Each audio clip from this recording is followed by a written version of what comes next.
चलिए एक बार स्वागत है दोस्तों आप सभी का फिर से हमारे यूट्यूब चैनल में। और वी फास्ट स्टडी आप सभी के लिए अच्छे से अच्छे वीडियो लेकर आता रहेगा। तो आज के इसमें हम बात करेंगे, एक कला का पेपर है 2013 का। तो इसमें हमें पेपर को तो पढ़ना ही है, साथ में जो शॉर्ट लिखा होगा उसको भी हम पढ़ेंगे और उससे आपका जो नॉलेज होगा ना तो काफ़ी ज़्यादा गेन होगा। ठीक है, इस बात को आप याद रखिएगा। तो चलिए स्टार्ट कर लेते हैं। हम ज़्यादा समय नहीं लेंगे बिल्कुल भी, क्योंकि कई लोग होते हैं जो भाषण में ही आधा से ज़्यादा टाइम बर्बाद कर लेते हैं। तो हमें तुरंत पढ़ना है, यानी कि अब देखिए आपको क्वेश्चन आएंगे तो आप आंसर मतलब अपने माइंड में देते रहिएगा।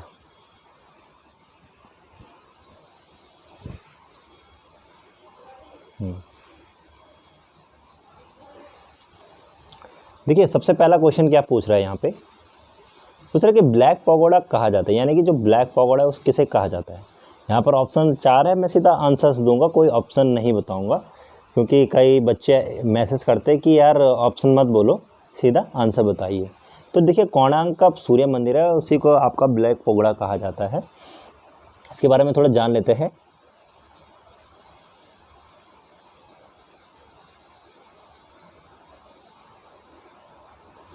कह रहा है कि सूर्य मंदिर होने के कारण इसे कोणार्क मंदिर कहते हैं। निरंतर धूप तथा वर्षा के कारण यह कृष्णकाय हो गया है, यानी कि धूप और वर्षा यहाँ पे पड़ती है तो वो क्या हो गया, आपका काला देखने को मिल रहा है। अंततः इसे मतलब क्या कहते हैं हम, काला पगोड़ा के नाम से ये प्रसिद्ध है। तो यहाँ पर ये चीज़ देखने को मिलती है, धूप वर्षा के कारण इसे काला पगोड़ा भी कहा जाता है। तो काला पड़ चुका है थोड़ा, इसलिए। क्वेश्चन नंबर 2 है, कामसूत्र के रचयिता कौन है। तो कामसूत्र के हमें यहाँ पर रचयिता बताना है। तो यहाँ पर कामसूत्र के रचयिता आपके वात्स्यायन हैं। ठीक है, और वात्स्यायन के बारे में हम बताए तो 64 प्रकार की इन्होंने कलाएं बताई है वात्स्यायन ने। कामसूत्र ग्रंथ है, उसमें 64 प्रकार की कलाएं आपको देखने को मिलेंगी। इनके बारे में थोड़ा पढ़ लेते हैं। तो देखिए यहाँ पे क्या कह रहा है, वात्स्यायन का कामसूत्र ईस्वी पूर्व यानी कि 6वीं से 200 ईस्वी पूर्व है की रचना है। इसकी टीका की बात करें हम तो 11वीं शताब्दी में जयपुर के निवासी थे यशोधर पंडित, इन्होंने की थी, जिसमें प्राचीन काल से चले आ रहे सिद्धांतों पर आधारित चित्रकला के 6 अंगों की उल्लेख एक श्लोक में किया गया है, जिसको हम कहते हैं रूप भेद प्रमाण लावण्य योजना सादृश्य वाणी का भंग। मतलब इस प्रकार का एक ग्रंथ है, तो उसमें आपको ये देखने को मिलेगा, ये उल्लेख देखने को मिलेगा। चलिए नेक्स्ट क्वेश्चन देखिए। अगला क्वेश्चन है आपका नंबर 3, कह रहा है कि national gallery of modern art की बात कर रहा है, तो ये कहाँ पे स्थित है। तो राइट आंसर आपका हो जाएगा यहाँ पे नई दिल्ली। इसके बारे में पढ़े हम।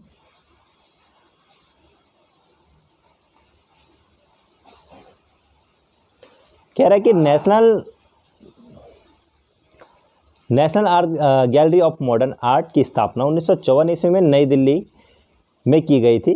ठीक है, national gallery of modern art यानी कि इसकी स्थापना की बात करें 1954 ईस्वी नई दिल्ली, यहाँ पे ये बन गया। उसके बाद कह रहा है कि यहाँ पर 3500 से अधिक कलाकृतियाँ संग्रह हैं जो विभिन्न शैलियों का प्रदर्शन करती है, यानी कि विभिन्न शैलियों का प्रदर्शन कर रही है और 3500 से अधिक यहाँ पे कलाकृतियाँ देखने को मिलती है। किसमें, इस संग्रहालय में, national gallery of modern art में। चलिए अच्छे से समझ गए होंगे आप लोग। क्वेश्चन नंबर 4 देखिए क्या पूछ रहा है, ज्ञानपीठ पुरस्कार संबंधित है, यानी कि जो ज्ञानपीठ है वो किस क्षेत्र में दिया जाता है। तो ज्ञानपीठ जो है वो साहित्य के क्षेत्र में दिया जाता है। ठीक है, एक बार चेक कर लेते हैं फिर भी आंसर। ठीक है, तो इसका आपका साहित्य हो जाता है। ठीक है, आगे बढ़ते हैं। क्वेश्चन नंबर 5, निम्नलिखित में से किसके द्वारा कांस्य मूर्ति भी निर्मित की गई। यहाँ पर हमें क्या बात करनी है, कांस्य मूर्ति की। ठीक है, और किसने, तो यहाँ पर राइट आंसर आपका 4 हो जाएगा, सोमनाथ होर। इनके बारे में थोड़ा पढ़ लेते हैं, क्या कहना चाहता है।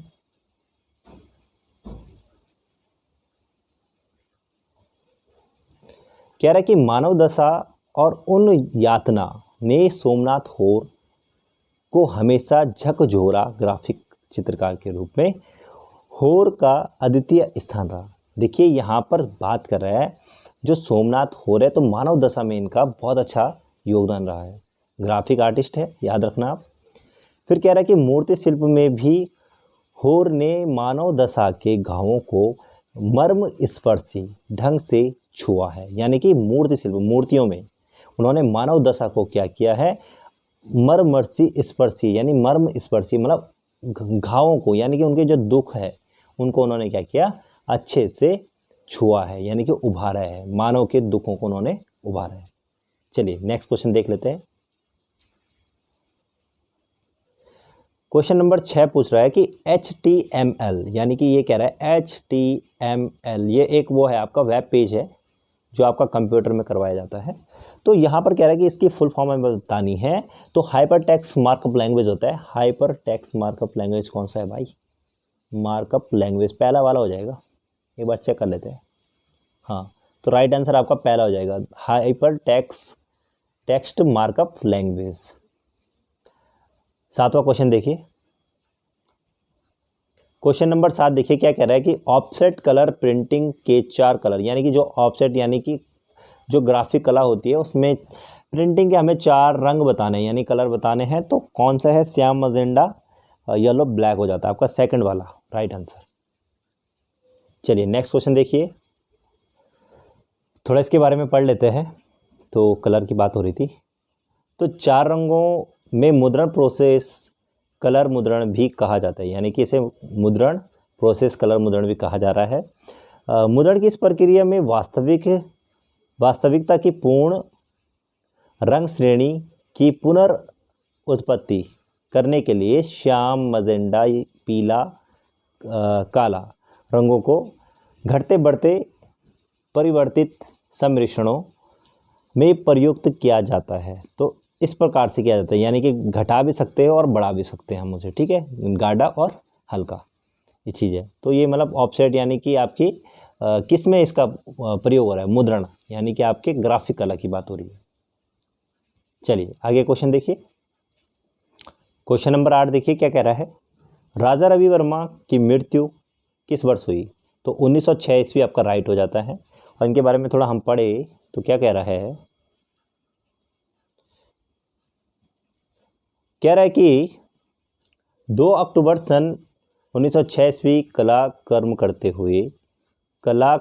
यानी कला का कार्य करते हुए त्रिवेंद्र के निकट आरटी ट्रंगल में राजा रवि वर्मा दिवंगत हुए, यानी कि यहाँ पर आरटी ट्रंगल में उनकी मृत्यु हुई, त्रिवेंद्र के निकट में है।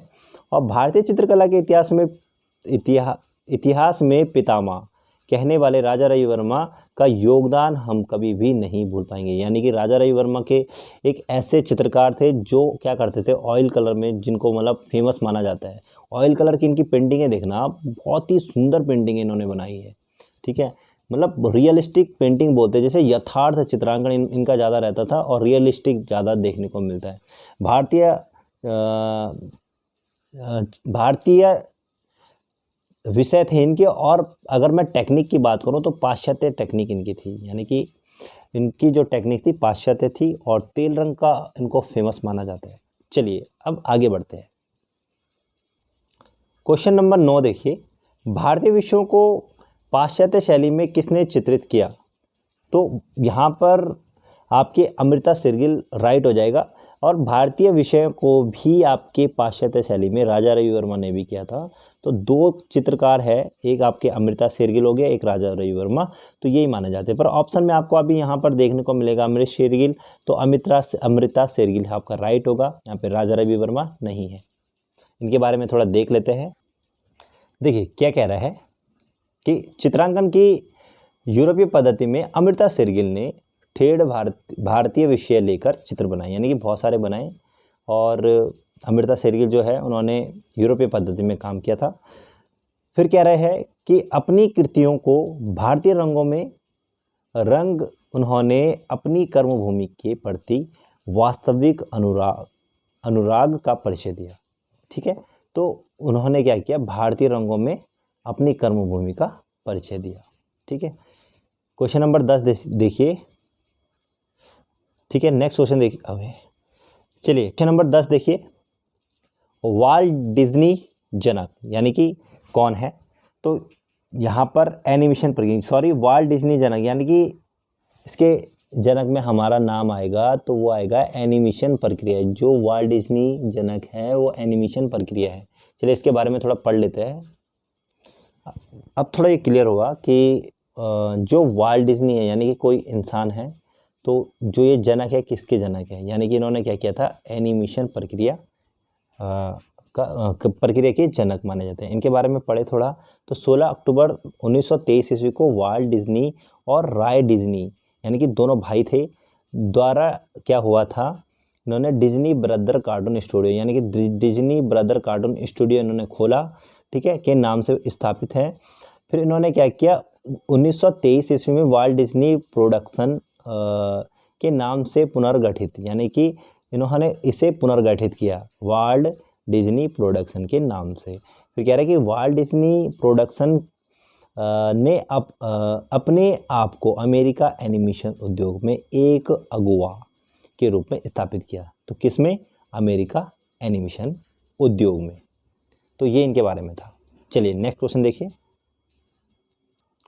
आगे कह रहा है 11वां, विख्यात महेश मूर्ति रॉक कट मूर्ति कहाँ स्थित है?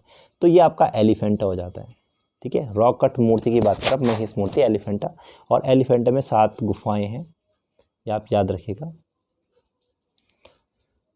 एलिफेंटा में 7। अब देखिए, ठीक है, एलिफेंटा की जब बात आती है तो बहुत अच्छा माना जाता है। 7 गुफाएं मैंने आपको बताई, ठीक है। यहाँ पर मैं धर्म की बात करूँ तो धर्म कौन सा है? तो यहाँ पर आपका शैव धर्म है, ठीक है, ये याद रखना आप।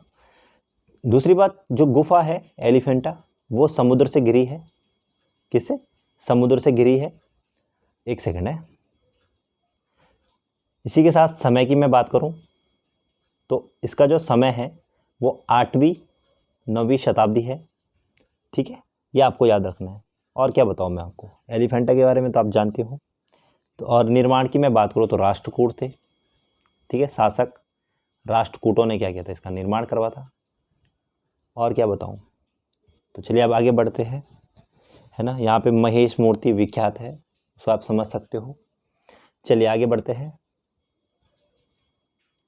चलिए इसे पढ़ लेते हैं। यहाँ पे बता भी रहा है कि एलिफेंटा की जो गुफा है, गुफा मंदिर महेश की प्रकांड त्रिमूर्ति यानी कि त्रिमूर्ति के लिए फेमस है, तथा शिव के तांडव नृत्य आदि यहाँ पर उल्लेखनित मूर्तियाँ हैं।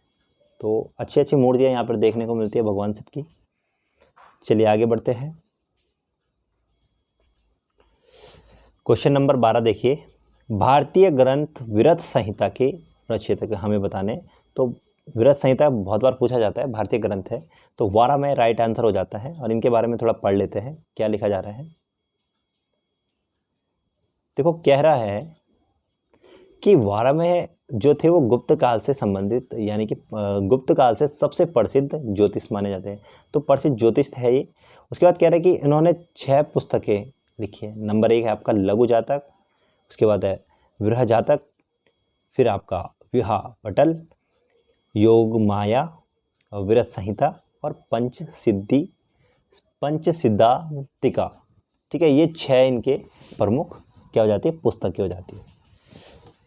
अगला क्वेश्चन है, देखिए नंबर 13 क्वेश्चन क्या है, the descent of Ganges Ganga अवतरण नामक पत्थर पर कटी रिलीफ मूर्ति।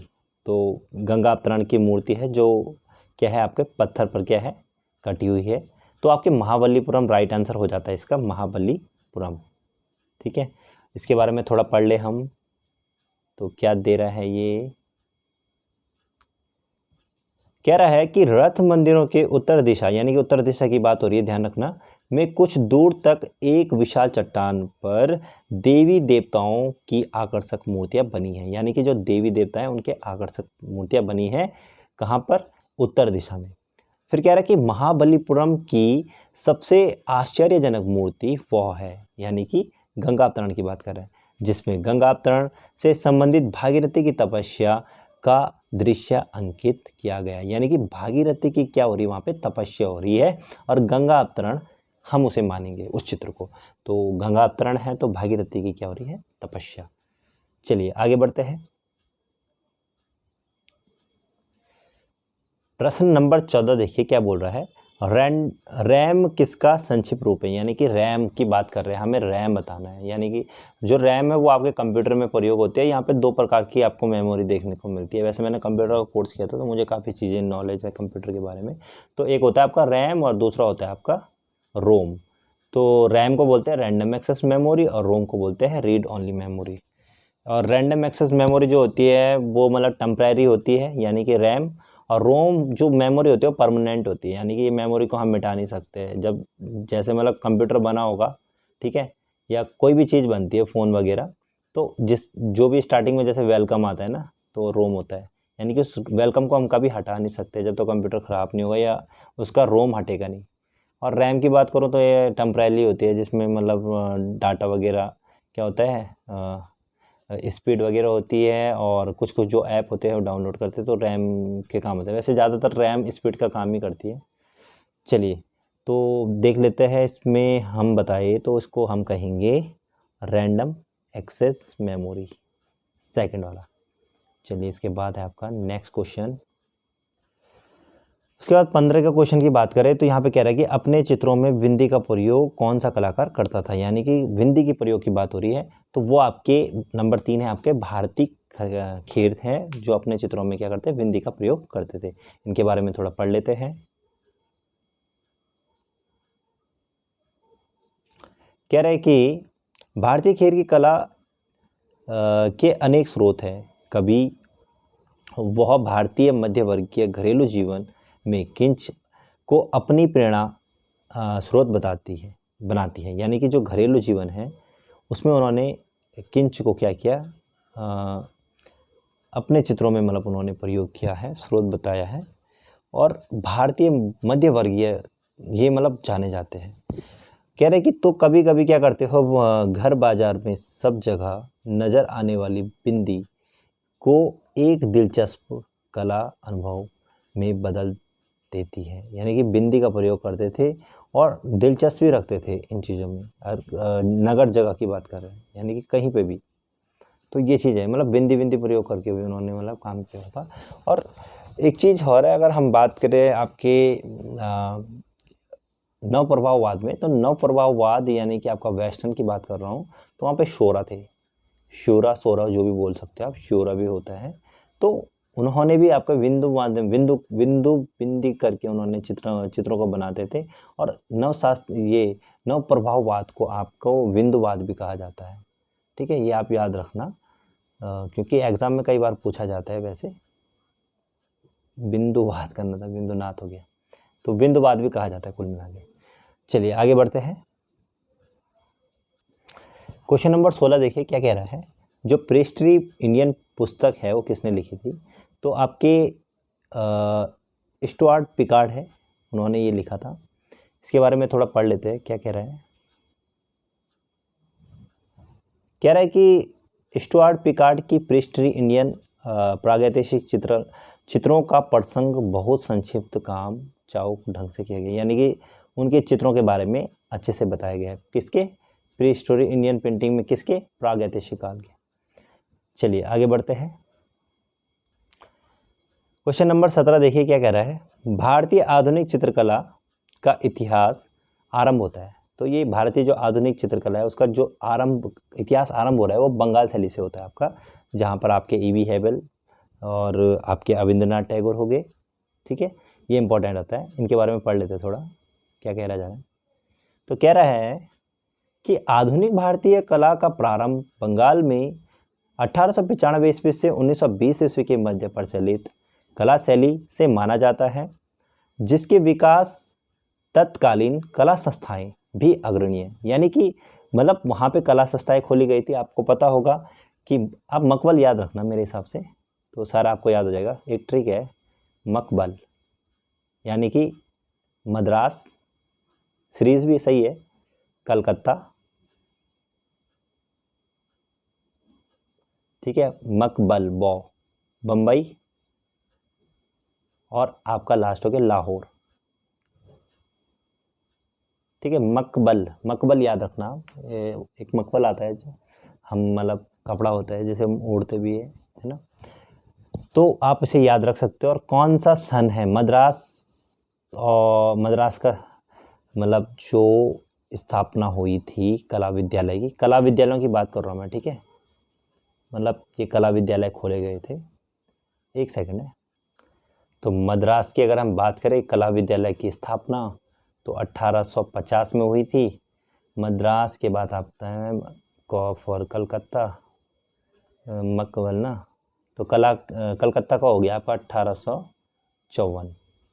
और उसके बाद बम्बई की है आपकी, बम्बई की बात करूँ तो 1857 हो जाता है, 57, ठीक है। और लास्ट में आपका है लाहौर, तो लाहौर में 1875 में हुई थी इसकी। तो ये आप याद रखना, ये कला विद्यालयों की बात कर रहा था मैं। तो संस्थाएं खोली गई थी कुल मिला के, यहाँ पे मैंने संस्थाएं की बात की ना, तो इसी के बारे में मैंने ये चीज़ आपको बताने की कोशिश की है। वैसे आज हम 20 क्वेश्चन करेंगे और 20 के बाद हम आगे बढ़ते रहेंगे, जितने भी क्वेश्चन होंगे उनको सॉल्व कराऊंगा आपको अच्छे से। वीडियो कितनी भी बन जाए कोई बात नहीं, पर पहले समझ में आना ज़रूरी है ना। एक बार में भी ज़्यादा नहीं समझाना चाहिए, यानी कि मैं आपको जो क्वेश्चन पेपर सॉल्व करवाऊंगा तो धीरे धीरे से करवाऊंगा। ऐसा नहीं कि मैंने 100 क्वेश्चन एक बार में ही करवा दिए, तो धीरे धीरे चलती रहेगी। आज मैं 20 करवाऊंगा। चलिए आगे बढ़ते हैं। एक सेकेंड यार। क्वेश्चन नंबर 18 देखिए, कह रहा है कि विज्ञान में जो शब्द है कैंपेन, कैंपेन कहाँ से आया है ये, तो ये मिलिटरी से आया है, ठीक है। नेक्स्ट क्वेश्चन कह रहा है, नेक्स्ट क्वेश्चन बोल रहा है 19 का, मूवेबल टाइप का आविष्कार कब हुआ, तो ये आपका हुआ था 1450 शायद, एक बार चेक कर लेते हैं, ठीक है 1440 1450, ठीक है। तो इसको पूरा ये देख लेते हैं, कोई नहीं। मोबाइल जो टाइप है वो 1450 हो जाता है आपका, राइट आंसर जो होगा 1450। इसके बारे में देख लेते हैं क्या कह रहा है कि सन 1440 में मीन्स 1440 है नहीं है, ठीक है। यहाँ पे देखिए क्या कह रहा है, देख लेते हैं। 1440 में मेंज जर्मनी के जॉन गुटेनबर्ग ने धातु के गति अक्षरों का आविष्कार किया, यानी कि धातु के गति अक्षरों का क्या किया उन्होंने आविष्कार किया। कौन थे? John Gutenberg. अक्षरों से गुटेनबर्ग ने 42 लाइनों की बाइबिल का मुद्रण किया, यानी कि 42 लाइनों का उन्होंने क्या किया, बाइबिल का मुद्रण किया। कह रहा है कि इस पुस्तक को यूरोप की धातु के गतिशील अक्षरों द्वारा मुद्रित प्रथम पुस्तक माना जाता है, यानी कि जो ये पुस्तक है, ठीक है, एक सेकेंड, जो ये पुस्तक है उसे यूरोप की धातु के गतिशील अक्षरों, यानी कि गतिशील अक्षरों की मुद्रित प्रथम पुस्तक माना जाता है, ठीक है, इसको याद रखिएगा। लास्ट क्वेश्चन हमारा 20 का क्वेश्चन देखिए, लास्ट क्वेश्चन है। कह रहा है कि लखनऊ के रविंद्र भवन बोल रहे या रविंद्रालय बोला है, रविंद्रालय पर बना म्यूरल किस कलाकार का है, तो आपका राइट आंसर होगा 3 केजी सुब्रमण्यम। इनके बारे में देख लेते हैं क्या कह रहा है।